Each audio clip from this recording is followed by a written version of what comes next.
Hey, what is going on, everybody? This is Beanie, and welcome back to another episode of, I guess, the Top 10 series. But today, we aren't going to be doing a Top 10. We are going to be doing a Top 15 starting pitcher video. I'm skipping over the top 10 right fielders for the moment. I'm going to come back to it. It'll be the next top 10 video I do. But the reason I'm doing the starting pitchers is just because it was a lot harder to put together and it was way more interesting in my opinion. And there were just too many to whittle it down to a top 10 list. So I decided that there were several guys that needed mention as well. So I decided to do a top 15 list, and I'll also have 7 honorable mentions. And even beyond that, there are probably several guys that deserved an honorable mention outside the ones that I talk about today. But so there are a lot of really good pitchers in this game, and it was hard to really, talk about all of them in a video that would be, under an hour. But this video will be a little bit longer, but to keep the time down, I guess let's go ahead and get into it. Okay, the 7 honorable mentions that I was talking about just a second ago were the 92 overall Nolan Ryan, who interestingly was number 1 on my top 10 starting pitcher video that I did earlier in the year, but I've changed my mind on that card. I think that card is not that great at all, but so I have him in the honorable mentions. The 92 overall R.A. Dickey, the 92 overall Noah Syndergaard, the 94 overall Alex Wood, the 97 overall Juan Marichal, and the 99 overall Zach Greinke. And the one that I really want to talk about is the 92 overall Walker Buehler, this one right here, because this is the one that I had the biggest inner struggle with. I really wanted to get him into the top 15 because he throws really hard. He throws like 97, 98 plus. He has really solid per nines. He has good break on almost all of his pitches. He has good speed change. There's really not a lot to hate this card for. I mean, he's just a really, really great card. But the thing that kept him off the list really was the fact that he didn't have one pitch that was just absolutely dominant. Maybe there are some in the top 15 that don't either, but all of those guys had something that I could point to and say, yeah, this is the pitch that I'm going to go to for his out pitch, whether it's a sinker, a changeup, a slider, anything like that. This Walker Buehler is just very solid across the board. He has 5 solid pitches. And I know that that's probably a really shitty excuse for leaving him off the top 15, but really I just think there are 15 guys who I would rather have on my team other than this Walker Buehler card.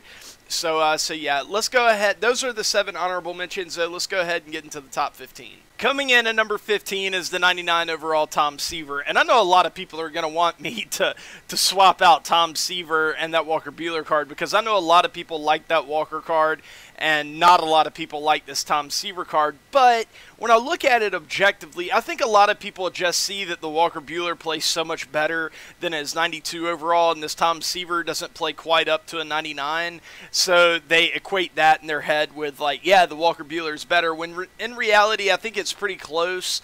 But I think the Tom Seaver is just like a tiny bit better. He has better per nines. He doesn't throw quite as hard, but he does have a good sinker to fall back on.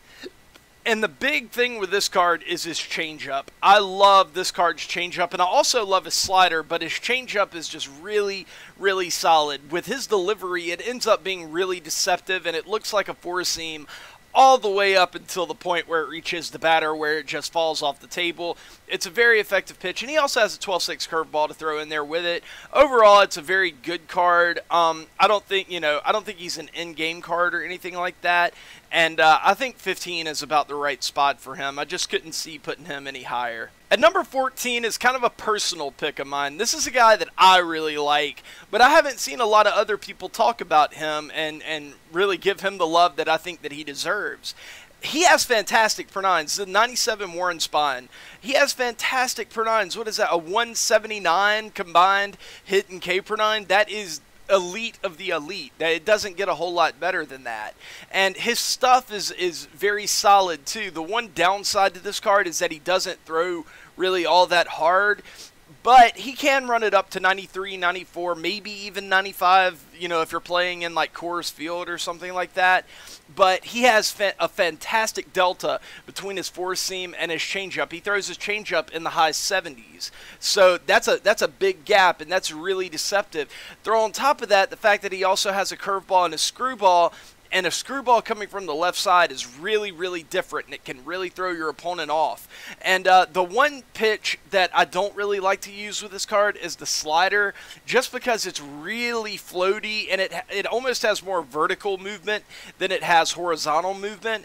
So I don't really think it's that effective of a pitch, but if you can mix in the four-seam, screwball, changeup combo, this card is going to be excellent for you.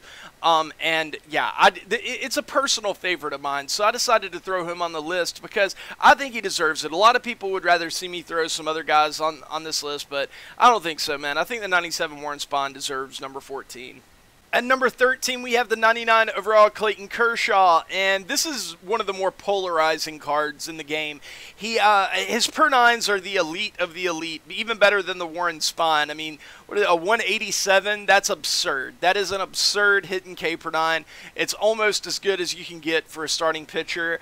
In that respect, he is among the best cards in the game. The one thing that holds this card back is just a lack of velocity, and I just don't think his pitches play up to what they do in real life. He does have an absurd 12-6 curveball. I mean, it drops more than the length of the strike zone. It's just a ridiculous pitch. But the thing is it's really not that deceptive. It's pretty easy to read. To me, this Kershaw's most effective pitch is his slider.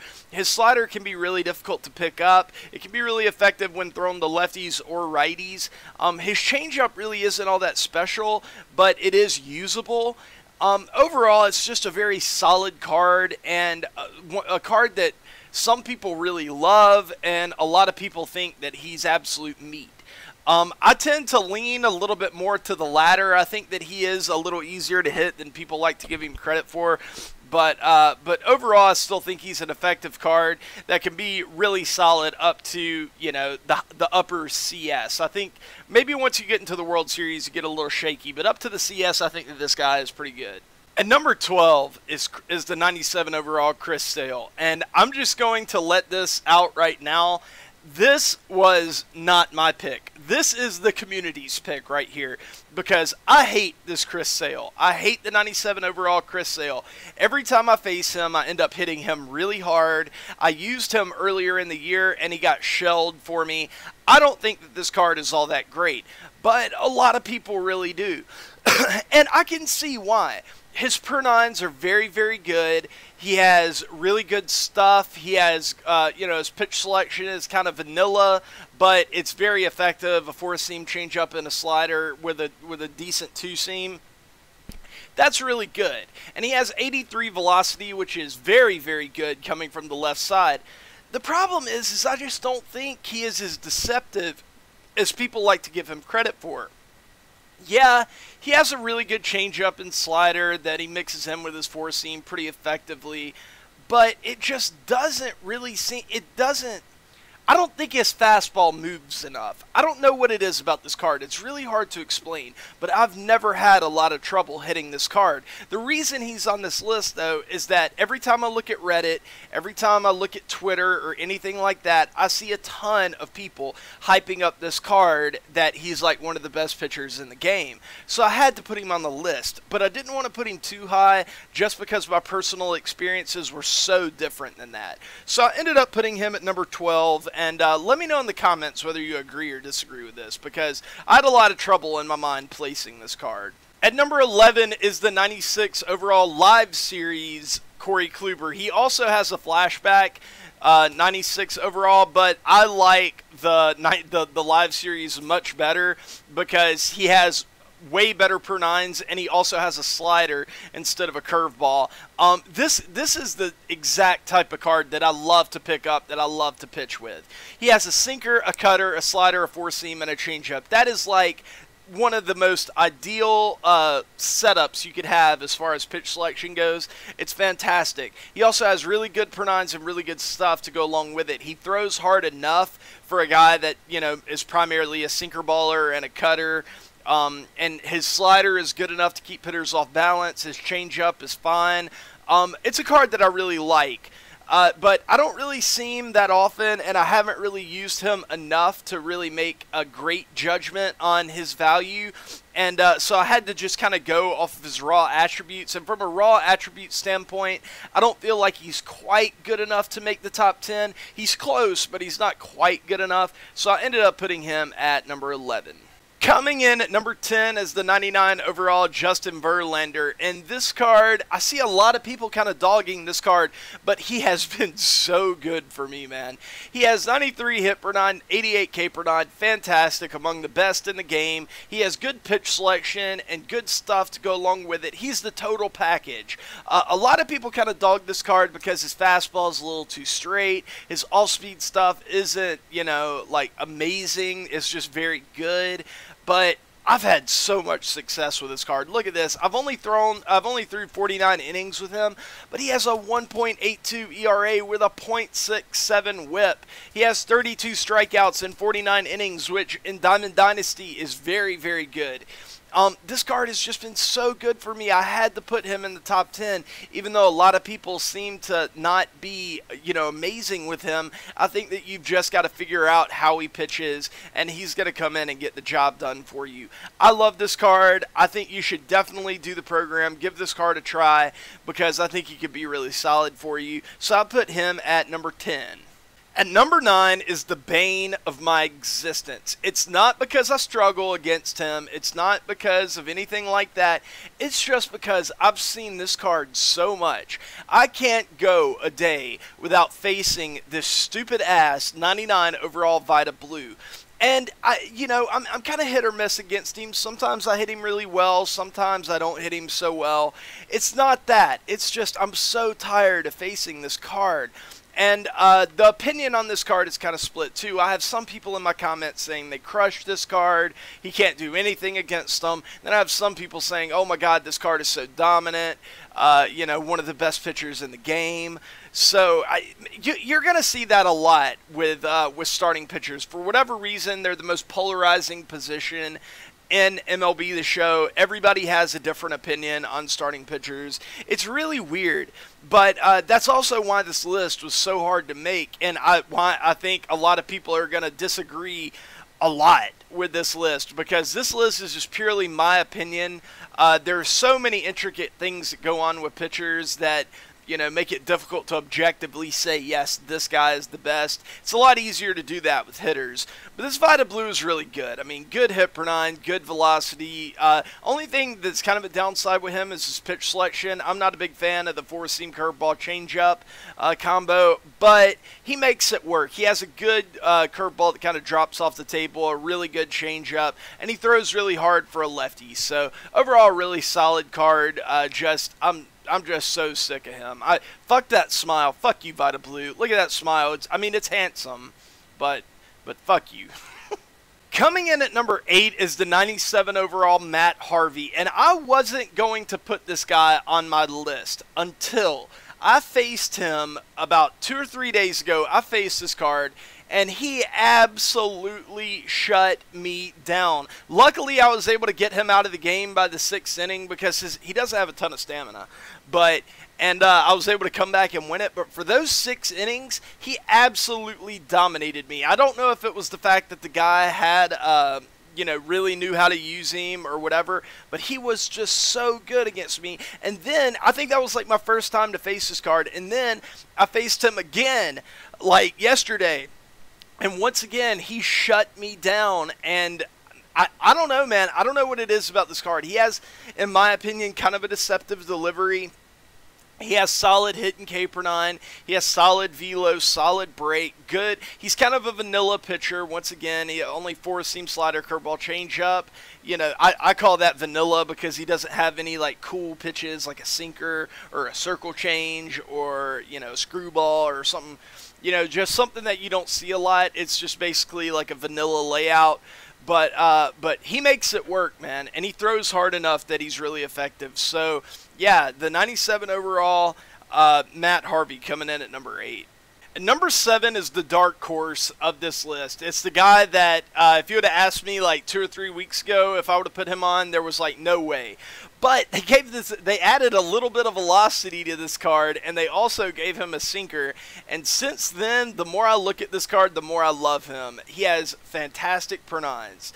He has amazing break. He has amazing pitch selection. He has very, very solid velo. He throws hard enough to get the job done. He has a good change, one of the best changeups in the game. The delta between his four seam and his changeup isn't like elite or anything. It's about 11 miles per hour, which is very good, but it's not elite. But it has so much freaking break. It freaking falls off the table. It's an amazing pitch. And he also has an effective 12-6 and a good slider to go along with it. And he has that sinker that you can mix in too that's really effective against righties. I wouldn't throw it all that often against lefties, but against righties it's very, very effective.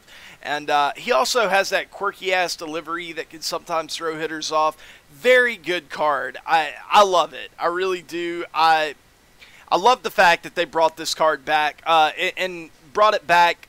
I'm talking about brought it back from last year and brought back just a better version from last year, because last year's version didn't throw as hard as this one does. It just didn't have a sinker. It just wasn't as special as this card. I love this card, but I think a lot of people are going to kind of get on me for this pick just because they don't like it as much as I think they should. But yeah, I put him at number 7. I think that's about right. And, you know, you can tear me a new one in the comments if you want to. At number 6, God, I want to put this guy higher. I want to put Oral Hershiser higher. I love Oral Hershiser. I love him. Not even in real life. I don't even really know a whole lot about Oral Hershiser in real life. But this card is a freaking legend. And if you look at his raw attributes, you're like, what's the big deal? His per-9s aren't as good as the other guys that you've been talking about behind him. He doesn't throw nearly as hard. His break isn't even that good. What does this guy have? Okay, he has good pitch selection, but what's so good about this card? What's so good about this card is he has, in my opinion, one of the best sinkers a starting pitcher has in this game. And he doesn't really throw it all that hard. It may get up to like 92 for you on a good day. But the thing that it does is it just has so much freaking break on it.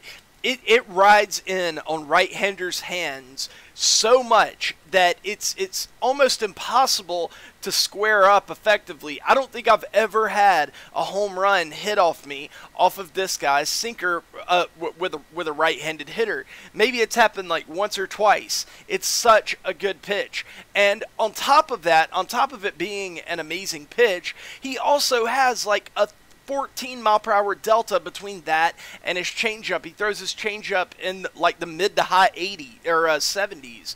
It's such a good pitch. And he also has this big loopy curveball. He also has this cutter that the cutter you have to use kind of creatively because he doesn't throw it all that hard, but it also has a ton of break on it.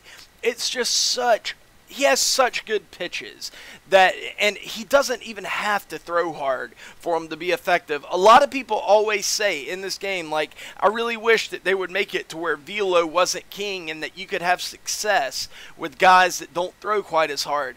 This is the guy. This is the guy that they made that doesn't throw all that hard but is still incredibly effective. This is the man. And if you want to have a pitcher like that and have a ton of success with them, go out, get this 99 overall Oral Hershiser. I promise you, you won't regret it. Alright, now we're getting into the knuckleball cheese. And the first knuckleballer that we have on the list is the 97 overall Phil Niekro. And knuckleballers, I mean, they're kind of, you know, everybody knows about them. Everybody hates facing them. But the reason they hate facing them is because most of the time they're going to be really effective. And this Phil Niekro is no different. But there are some things to know with this Phil Niekro if you want to use him. First of all, there are only 3 pitches that I really like to throw with this Phil Niekro. And it's the knuckleball, the sinker, and the screwball. I like to throw the sinker as like a change of pace. you know, catch them off guard with a, you know, a velocity pitch. That's how I like to utilize the sinker, but I don't like to throw it all that often, maybe like 5 or 10% of the time. The two pitches that I throw most often with him are the knuckleball and the screwball. And the way that I utilize it is most of the time I'm throwing the knuckleball. I'm just pounding the knuckleball. And then maybe 30% of the time, 35, 40% of the time, I'm mixing in his screwball. And his screwball is kind of like a reverse changeup. It comes in looking just like his knuckleball does, but it drops down and it gets in on the hitter's hands way quicker than a knuckleball would. So it's like a reverse changeup. It's coming in faster than the knuckleball is. The whole thing with this card is you're making the hitter wait on that knuckleball. Well, if you throw a pitch that looks just like the knuckleball, but it gets in on them a lot quicker, it's like a reverse changeup. You see what I'm saying? And that's how you need to utilize this card. And if you can do that effectively, this is an in-game card. This is one of the best pitchers in the game. But you really have to know what you're doing. So yeah, the Phil Niekro coming in at number 5. Coming in at number 4 is kind of a community favorite, and it's totally understandable to see why. It's the 93 overall Alex Reyes card. Phenomenal per-nines for a guy like that. For a 93 overall, it's about as good as it gets for your per-nines. Phenomenal pitch selection, some of the best pitch selection in the game, and his stuff is freaking off the charts. 99 velo, 93 break. He's going to be bringing it so fast. His off-speed stuff is going to be so good. He's also kind of deceptive, too. He has a deceptive delivery. This guy's the total package, man. I really hope that in real life this guy comes back from his injury effective, because he could be one of the best pitchers in the game. He could be, you know, rest in peace, Jose Fernandez, but he could be the second coming of a guy like Jose Fernandez. He's a different type of pitcher, but he could be just as effective as a guy like that. I love this Alex Reyes card. I hope that he comes back in real life, and I think he's an in-game card. I think he's one of the best starting pitchers in the game. A lot of people may give me shit for this pick, because I don't know why either, because a lot of people really don't like this 99 overall Jake Arrieta. I love this card. He might be my favorite pitcher in the game. I mean, I don't really know what there is not to like about this card. He has 92 hit per 9, 83 K per 9, some of the best per 9s in the game. Or maybe not, you know, maybe not like elite of the elite, but right below that, this Arrieta is there. His stuff is probably the best in the game. 97 velo, 97 break. That's amazing. His pitch selection, some of the best in the game. He's primarily a sinker ball guy. You know me, I love sinkers. Slider, 12-6, changeup, throws all of them effectively. Also has an effective four-seam. But if you really pound that sinker into righties, and even to lefties too, and mix in that changeup and slider, this guy is a stud. One of my favorite things to do when I'm pitching is to kind of throw that slider in on left-handed hitters' hands, and it's either a pop-up to the third baseman or a pop-up to left field almost every time. They're almost always late on that pitch. It's a super effective pitch. And the sinker, I think a lot of the reason why people dislike this card is because of like late hits off of sinkers. They tend to happen, and when they do, they're really frustrating. So this card can be kind of frustrating to pitch with, just because it's the nature of being a sinker baller that you're going to get, you know, some late cheese every now and then. But that doesn't mean that this card is bad. This card is an in-game pitcher. He's been one of the best starting pitchers in the game, and he will remain one of the best starting pitchers in the game all year. I love this card. I think if you've, you know, taken him out of your rotation or something, give this card a second chance and really kind of tweak what you're doing with him, because I don't think the problem is him if you're not having success with him. I really don't. So, yeah, the 99 overall Jake Arrieta coming in at number 3. And but before I move on, just so you guys can see, I've thrown 150 innings with this guy. He has a 2.99 ERA, which for guys over 100 innings pitched for me, I think that might be the best that I have on my team. He's 24-9. He has a 102 whip. And this is playing a very, very high level of competition. So these numbers right here are very, very good. So that just is more evidence that this card is one of the best in the game. So yeah, 99 overall, Jake Arrieta. Okay, let's move on. At number 2 is another community favorite, the 96 overall James Paxton. And this card kind of demonstrates that you don't have to have overwhelmingly good per 9s to be successful in MLB The Show. That you can have other things to make you successful, because this card has good per 9s, but not great per 9s by any stretch. The thing that makes this card great, though, is one, he's a lefty, and 2, he has great pitch selection, and 3, he has amazing stuff. He throws so hard, he can run it up to 100 consistently. He has a cutter that has a ton of break on it that he throws hard. He has a sinker that has a ton of break on it that he throws hard. He has a good changeup, a good curveball to go along with it.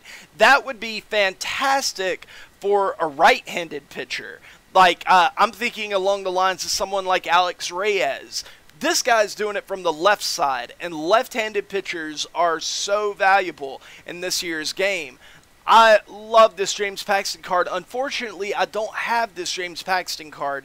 I'm thinking about going ahead and locking in all the players from the July Player of the Month, though, to acquire this card, because the more I look at it, the more I kind of realize that this is an in-game card. This is the second best starting pitcher in MLB The Show. Everybody that I've talked to about him, they say that he has the lowest ERA on their team. He's phenomenal. So I'm really thinking about getting this card and trying him out, because he looks so damn good. But he's not the #1 pitcher, so yeah, let's move on and talk about the #1 pitcher in MLB The Show. I really don't want to put this card at #1. I really don't, but I don't really think that there's any way that I can put anyone else. This card is just too effective against too many people. You will run into every now and then a guy. By the way, we're talking about the 98 overall Louis Tiant. If you're blind, but you'll run into a guy occasionally that hits this card really hard, or is just a good hitter against knuckleballers in general, and you might have to pull him kind of early. But for the most part, this guy is absolutely going to dominate people that you play. He has elite per 9s, 92, 91, and he's a freaking knuckleballer, man. And not only is he a knuckleballer, he's a knuckleballer that throws over 90 whenever you throw his fastball. He also has a curveball, slider, and a palm ball to go along with it. And his curveball can kind of act it's not as effective as Phil Necro's screwball as being a reverse changeup, but it's still really effective. And when you have that four seam over 90, you throw in a slider and a palm ball. This guy is just disgusting. He's absolute cheese in this game. I hate facing this card. I hate it for my opponent whenever I have this card, because it honestly kind of feels like it's almost not fair. But yeah, this 98 overall Louis Tiant is he's a stud. There was just no way I could put anyone else in the #1 slot. And I think a lot of people are going to hate this pick just because they hate knuckleballers in general. But I had to put him here, man. I did. He's just been the best pitcher on my team all year. And I've had some really good pitchers on my team. So yeah, 98 overall Louis Tiant coming in at #1. And guys, this video is getting insanely long right now. I'm going to end it right here. But guys, be sure to retweet this video for an entrance into the raffle, where I'll be giving away spots in my tournament that's coming up on December 29th. It'll be happening from December 29th to the 31st. Yeah, I'm going to be giving away some PSN cards and stuff like that in that tournament. So if you want a chance to get in on that, retweet this video on Twitter. And yeah, I will see you guys later. But until then, peace.